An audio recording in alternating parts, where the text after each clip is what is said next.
matod pa ni Barbers, mga kagalaan, ha? Napakaswerte po ng Pilipinas na magkaroon ng isang president na ang advokasya ay labanan ng problema sa droga. Ese?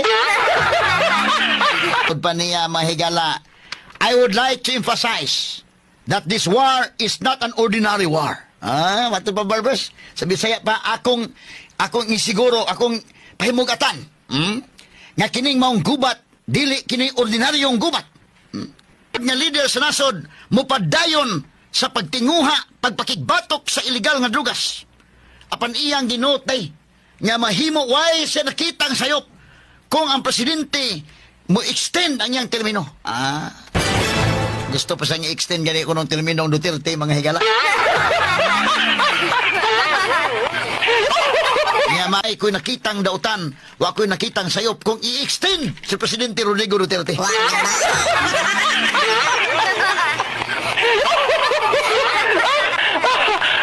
Karon may gala sa pasaka ang kasos Duterte. Ngilngiga. Sa may tawag na to, anak ni mo, Bers? Ngilngiga, Bers, no? Sa balimbing na yan, anak ba, Bers? Sa may tawag, Bers?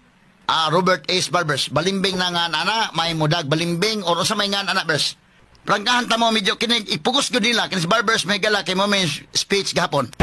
Kining hitabo, kinini ang si Robert Barbers, may gala, itong milabay nga administration, panahon Duterte, labihan man ni ka, lahi man ng iyang pamahayag, karon lahi na pod. Depende lagi kung kinsa maglingkod sa Malacanang. Kanyo, kadto bitawon 2018, si Duterte pa may naglingkod sa Malacanang. Ang report adto, ingon mahigala sa atong sa Philippine News Agency, no? Ang report giingon mahigala, Surigao del Norte Representative Robert Ace Barbers on Tuesday called on the public to continuously support the war on drugs of the Duterte administration as he assures to work on improving the funding for law enforcement agencies in the lower house. Straight to the point. Sabi ni Saya pamahigala, panahon Duterte, parang dipindi lagi kung kinsay makalingkod sa Malacanang, may sermuda mga higala o tanawa na kabalik sara ini mahigala sa Malacanang, may ni mo dag tumbling si Kwan, kini si Barbers. Matod pa ni Barbers, mga kagalaan, ha?